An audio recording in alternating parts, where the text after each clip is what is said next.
माननीय शेरबहादुर देउवाजी तपाईले सुन्नु होला र उहाँले यदि सुन्नु भएको छैन भने उहाँका स्वकीय सचिवले उहाँको कानमा लगेर सुनाइदिनु होला। मज्जाले सुनाउनुस्, समय छैन भने पनि घाँटी समातेर सुनाउनुस् उहाँलाई। अमेरिकाले 20 खर्ब अमेरिकी डलर खर्च गर्यो अफगानिस्तानमा। तपाईको प्यारो अमेरिका शेरबहादुर देउवाजी, प्रधानमन्त्री भन्न पनि लाज लागिसक्यो। यस्ता पनि प्रधानमन्त्री हुन्छन् भने विदेशी दलालको चुङ्गुलमा पसेर अनि पारित गर्छौँ भन्ने। अमेरिकाले अफगानिस्तानमा 20 खर्ब अमेरिकन डलर खर्च गर्यो, झन्डै नेपालको बजेटको 14 गुणा बजेट खर्च गर्यो। आज पनि अफगानिस्तान गरिबीको सिमानामा छ। झन्डै 2400 अमेरिकन सैनिक मारिए, 2.5 लाख अफगान नागरिक मारिए, झन्डै 10 लाख आज पनि घाइते छन्, 50 लाखले आन्तरिक विस्थापन भएका छन्। यो हालत भोलि नेपालको नआउला भन्न सकिन्न। अमेरिका यहाँ छिर्नको उद्देश्य भनेको ऊ अफगानबाट भागिसक्यो। अब नेपाललाई साउथ एसिया हेर्नका लागि नेपाललाई उसले कब्जाको रणनीति बनाउँदैछ। यसका विरुद्धमा सम्पूर्ण नागरिक आउनुहोस्, कि त हामीलाई गलत छ भन्नुहोस्, कि त तपाईँ सडकमा आउनुहोस्। जुङ्गाको लडाइँभन्दा ठुलो, पार्टीको लडाइँभन्दा ठुलो मुलुकको लडाइँ हो। मुलुकको स्वाधीनताको लागि पटक पटक हामीले हेरेका छौँ, हामी सबैले देखेका छौँ।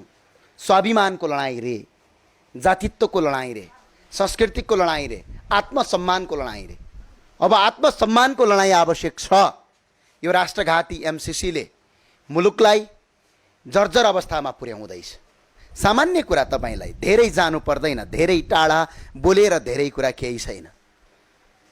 2077 साल असार 15 गते एमसीसी को आधिकारिक मिति सकियो। उसको डेट एक्सपायर भयो, उसको मिति सकियो। संसारका कुनै पनि देशमा एमसीसीले आफ्नो मिति सकिसके पछाडि फेरि मिति थपेर जबरजस्ती एमसीसी लागू गर्न खोजेको छैन। हाम्रो देशमा 2077 साल असार 15 गते भने झन्डै 1 वर्षभन्दा बढी 1.5 वर्ष भइसक्यो यसको मिति सकिएको। मिति सकिसके पछाडि पनि अहिले एमसीसी फेरि लागू गर्न खोज्दैछन्। यो किन छ त? कहिलेकाहीँ भन्ने गर्छन् हाम्रा नेता माननीय ज्यूहरूले, हाँसो लाग्छ मलाई। अनुदान आएको छ रे, यत्रो पैसा रे, लैजाऊ भन्या छ रे, कुरा गर्नेहरू, विरोध गर्नेहरू तिमीहरू विकास विरोधी हौ रे। एउटा सामान्य कुरा म तपाईलाई भन्न चाहन्छु। मैले एकजना व्यक्तिलाई 10 लाख रुपैयाँ पनि दिनुछ, त्यो व्यक्तिले के भन्छ भने म 10 लाख रुपैयाँ लिदिनँ भन्छ। मैले त्यो 10 लाख रुपैयाँ लैजा भन्छु निशुल्क रूपमा, फेरिमा ब्याज पनि तिर्नु पर्दैन, पैसा पनि रिटर्न गर्नु पर्दैन, लैजा भन्छु। तर त्यो व्यक्तिले 10 लाख रुपैयाँ म लिदिनँ, मेरा घरका परिवारले विरोध गरेका छन् भन्छ। अझ म त्यस पछाडि के गर्छु भने यो पैसा लिनै पर्छ भने म त्यसको घरमा जान्छु र दबाब दिन्छु। यसको मतलब मेरो केही आन्तरिक हिडन इन्ट्रेस्ट छ, त्यसपछि मात्र त्यो गरिन्छ। एमसीसी यति दानी छ यो अमेरिका, यो दानी हो। अफगानिस्तानमा दानी गरेन, 50 लाख मान्छे विस्थापित गर्यो। लिबियाको राष्ट्रपतिलाई तपाईँ कर्णेल मुअम्मर गद्दाफीलाई मार्यो, सद्दाम हुसैनलाई झुन्ड्यायो र भर्खरै एउटा इराकको एउटा सैन्य प्रमुखलाई गोली हानेर मार्यो। अनि यति दानी छ यो कुहिरे कि पैसा निशुल्क लैजाएर देश विकास गर भनेर दानी छ। स्वार्थ बिना यसले रकम दिइराखेको छ र यो स्वार्थको रकमले सिङ्गो मुलुक धराशयी हुन्छ। आज तपाईँ हामीले बोले जस्तो अवस्था रहँदैन। मेरा साथीहरू, मेरा सम्पूर्ण नेपालीहरू हो, कहिलेकाहीँ तपाईँको रगतमा, तपाईँको नसा, रगतका नसाहरूमा रगत बग्छ कि पानी बग्छ भन्ने अब शङ्का उत्पन्न भएको छ। 2007 सालमा सत्ताको लागि लडाइँ लडियो, राणा शासनको अन्त्य गरियो। आउनुभयो त सडकमा, राणाका लागि लड्नुभयो।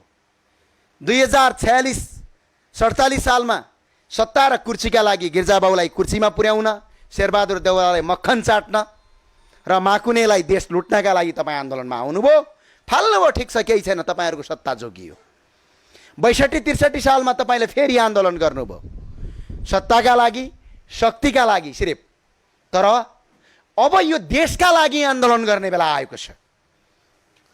राजनीतिक दलभित्र बसेका पार्टीका साथीहरूले सोच्ने बेला आएको छ। हिजो अमेरिकन साम्राज्यवाद मुर्दाबाद भन्दै 2052 सालमा हतियार बोकेका माओवादीका साथीहरू त्यो जोश र जागर देखाउने बेला आएको छ। उड्नुस्, तपाईको रगतको कीमत अब लड्ने बेला आएको छ। अमेरिकी साम्राज्यवाद मुर्दाबाद भारतीय विस्तारवाद मुर्दाबाद भन्दै आफ्नो जीवनलाई बलिदान दिने ती दूर दराजका ती सर्वहारा वर्गका सन्तानहरूले हतियार बोकाएर लड्नु भएको इतिहास आज पनि जीवित छ। त्यो इतिहास फेरि दोहोऱ्याउनुहोस्, आउनुहोस् सडकमा। तपाईँको पार्टीको अध्यक्ष प्रचण्डले मान्दैमा यो देश रहने, प्रचण्डले नमान्दैमा यो देश नरहने भन्ने होइन। प्रचण्ड यो देशको कोही पनि होइन, एउटा साधारण नागरिक हो। त्यो भएर उठ्नुहोस्। तपाईँले लडेको त्यसकै लागि थियो, अमेरिकन साम्राज्यवाद भन्ने। अब आज अमेरिका नै नेपाल छिर्दैछ अनि विरोध नगर्ने। उठ्नुहोस्। अखिल क्रान्तिकारीका साथीहरू कहाँ हुनुहुन्छ? नेभी सङ्घका साथीहरू कहाँ हुनुहुन्छ? अलिकति केही भयो भने टायर बाल्नुहुन्छ। बाबै यो देश नै रहँदैन, यतिखेर चुप लाग्नु भने कहाँ बस्नुहुन्छ? अनेरा सहयोगका साथीहरू कहाँ हुनुहुन्छ? एमालेका राष्ट्रभक्तिहरू कहाँ हुनुहुन्छ? काङ्ग्रेस रापरपा अन्यका सबै साथीहरू उठ्नुहोस्। हामीलाई कुनै दलसँग कुनै व्यक्तिसँग समस्या होइन। समस्या हामी नेपालीलाई एकअर्कासँग झगडा गराएर विदेशीले यो देश आफ्नो हातमा लिँदैछ। किन मरिहत्या गर्दैछ त एमसीसी? 77 पृष्ठ लामो सम्झौता छ, सामान्य कुरा। ल यही रिपोर्टर्स क्लब हो। आज यो कार्यक्रम गर्न दिनुभएकोमा रिपोर्टर्स क्लबका सञ्चालक एवं पत्रकार ऋषि दमला, ईश्वर कार्कीलाई पनि म धन्यवाद दिन चाहन्छु यो आवाजलाई अगाडि बढाउन दिनुभएकोमा। यही रिपोर्टर्स क्लबमा प्रधानमन्त्री शेरबहादुर देउवाजी बेला बेला आउनुहुन्छ, बोलेर जानुहुन्छ।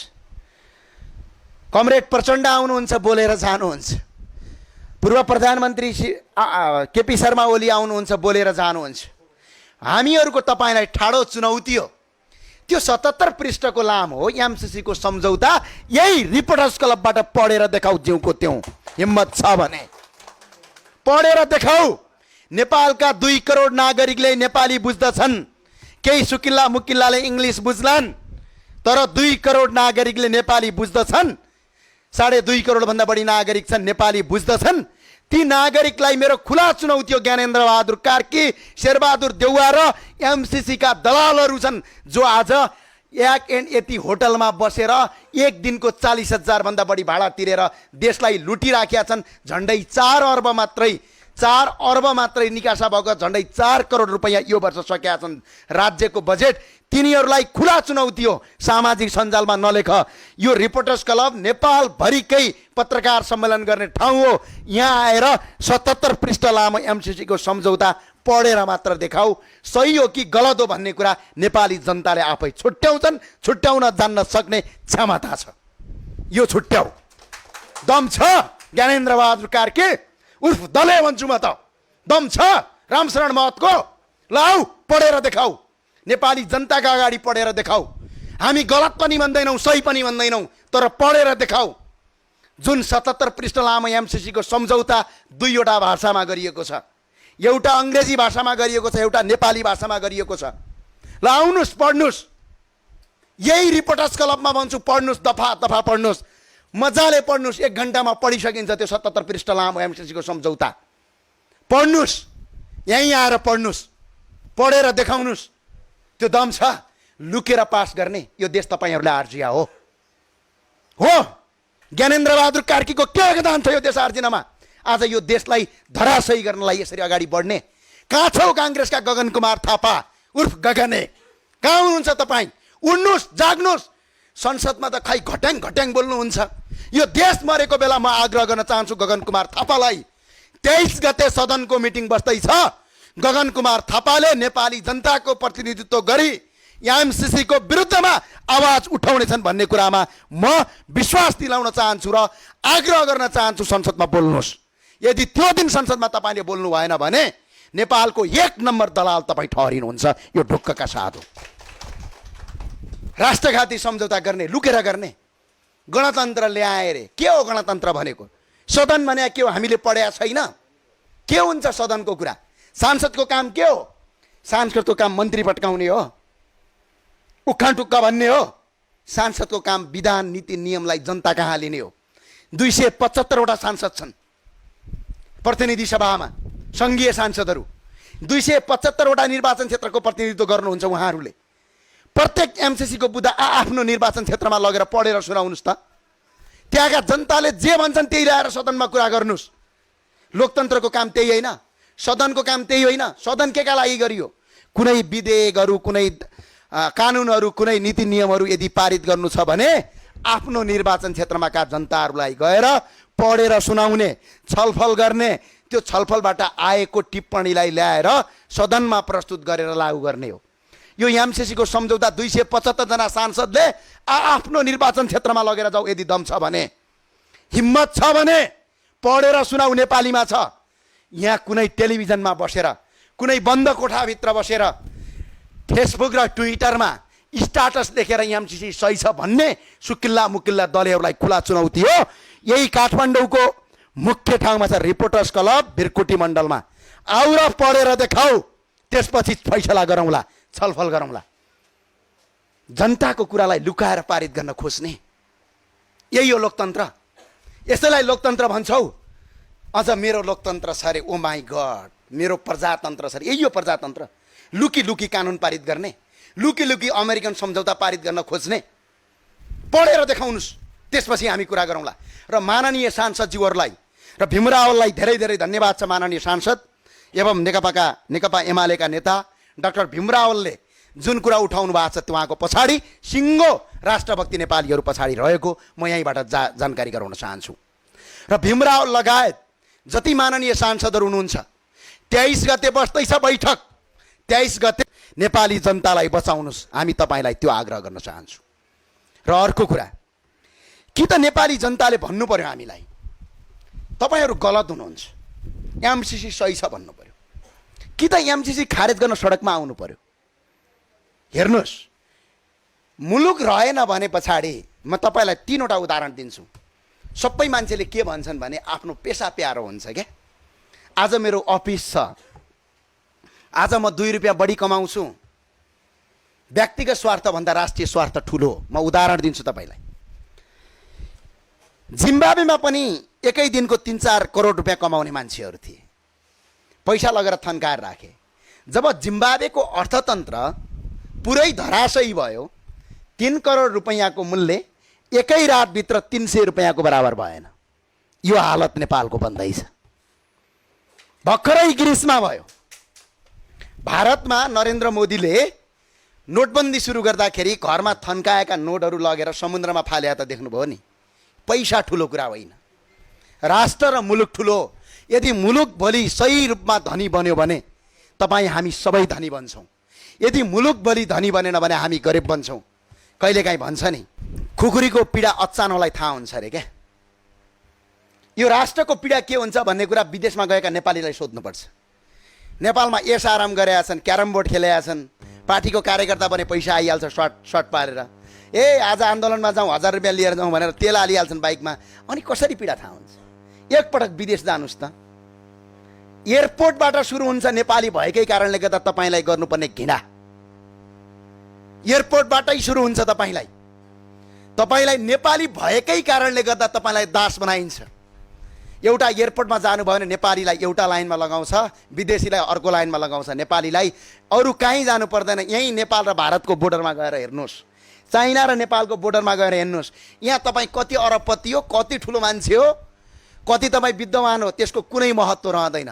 जब तपाईँ जानुहुन्छ तपाईँको परिचय एउटा मात्रै रहन्छ, त्यो नेपाली। त्यही भएर नेपाल बचाउँ, यो सामान्य कुरा छैन, यो धेरै लामो इतिहासबाट आएको छ। र अर्को कुरा छ, एमसिसी विरुद्धका संयुक्त आन्दोलनहरू सुरु भएका छन् र यो आन्दोलन हामी घोषणा गर्न गइरहेछौँ। सबै साथीहरूले यसलाई स्वागत गरिदिनु होला। यही भाद्र 22 गते दिउँसो 2:30 बजे प्रदेश नम्बर 1 को सुनसरीको इटहरी चोकमा एउटा आमसभा हुनेछ। यसका लागि सुनसरी, इटहरी, मोरङ लगायतका, सप्तरी, सिराहा लगायतका आसपासका क्षेत्रका साथीहरूले दिउँसो 2:30 बजे इटहरी चोक सुनसरीमा आमसभा हुनेछ। एमसिसीका विरुद्धमा तपाईँ उपस्थित हुनका लागि म हार्दिक अनुरोध गर्दछु। त्यस्तै गरी भाद्र 22 गते दिउँसो 2:30 बजे प्रदेश नम्बर 2 को महोत्तरीको बर्दिवासको चोकमा कार्यक्रम हुनेछ। यसका लागि बर्दिवास र आसपासका क्षेत्रका साथीहरू एमसिसी विरुद्धको कार्यक्रममा सहभागी बन्दिन म हार्दिक अनुरोध गर्दछु। त्यसै गरी भाद्र 22 गते दिउँसो 2:30 बजे प्रदेश नंबर 3 यानी कि बागमती प्रदेशको 24 कोटी, चितवनको भरतपुरमा कार्यक्रम हुँदैछ, मकवानपुर, चितवन, 4 नम्बरको नवलपुरका साथीहरू त्यहाँ उपस्थित हुनका लागि र यो राष्ट्रघाती एमसिसीको विरोध गर्नका लागि हामी हार्दिक अपिल गर्दछौँ। त्यसै गरी भाद्र 22 गते दिउँसो 2:30 बजे प्रदेश नम्बर 4 यानी कि गण्डकी प्रदेशको खैरनी टार, तनहुमा कार्यक्रम हुँदैछ। आसपासका क्षेत्रका साथीहरू विरोधका लागि उपस्थित बन्न हार्दिक अनुरोध गर्दछौँ। त्यसै गरी भाद्र 22 गते दिउँसो 2:30 बजे प्रदेश नम्बर 5 यानी कि लुम्बिनी प्रदेशको बाँकेको कोहलपुर चौराहामा कार्यक्रम हुँदैछ। यसका लागि उपस्थित बन्दिन म सम्पूर्ण कोहलपुरवासी, बाँके बर्दियाका साथीहरू र 5 नम्बरका साथीहरूलाई हार्दिक अपिल गर्दछौँ। त्यसै गरी भाद्र 22 गते दिउँसो 2:30 बजे प्रदेश नम्बर 6 यानी कि कर्णाली प्रदेशको वीरेन्द्रनगर सुर्खेतमा कार्यक्रम हुँदैछ। सुर्खेतको वीरेन्द्र चोक लगायत सुर्खेत बजारमा बृहद आमसभा हुँदैछ। उपस्थितका लागि सम्पूर्ण साथीहरू आइदिन हुन र एमसिसी राष्ट्रघातीको विरुद्ध उभिदिन हुन अनुरोध गर्दछौँ। त्यसै गरी भाद्र 22 गते दिउँसो 2:30 बजे प्रदेश नम्बर 7 यानी कि सुदूरपश्चिम प्रदेशको धनगढीको चौराहामा, कैलालीको धनगढीको चौराहामा कार्यक्रम हुँदैछ। कार्यक्रमका लागि उपस्थित भइदिन हुन हार्दिक अनुरोध गर्दछौँ। त्यसै गरी काठमाडौँ उपत्यकामा भोलि भाद्र 22 गते दिउँसो 4:30 बजे ललितपुर महानगरपालिकाको लगनखेल बस पार्कमा बृहद आमसभा हुँदैछ। उपस्थितका लागि उपत्यकाभरिका राष्ट्रव्यापी साथीहरूलाई हार्दिक अपिल गर्दछु। म एउटा कुरा जाँदै भन्न चाहन्छु, हिम्मत छ शेरबहादुर देउवाजीको, एमसिसीको विरुद्धमा बोलेपछि रे पक्राउ गर्ने रे, भारतीय प्रधानमन्त्री नरेन्द्र मोदीको विरुद्धमा टिप्पणी गर्न नपाइने रे। ल, एमसिसीको विरुद्धमा हामीले बोल्यौँ, दम छ भने छोएर देखाऊ, हिम्मत छ भने हामी एमसिसीका विरुद्धमा जहिले पनि बोल्छौँ। जबसम्म एमसिसीका बुदाहरू संशोधन हुँदैनन् तबसम्म बोल्छौँ। यो कुनै सामान्य कुरा होइन। राष्ट्रघाती गरेर देश तपाईँले बेच्ने, तपाईँहरूले देश बेच्न पाउने, हामीले देश किन बेच्यौ भनेर बोल्न नपाउने, यस्तो पनि हुन्छ। यही सिकाएको बिपी कोइरालाज्यूले, यही सिकाएका हुन् किसनजीले, यही सिकाएका हुन् गणेशमान सिंहले शेरबहादुर देउवालाई।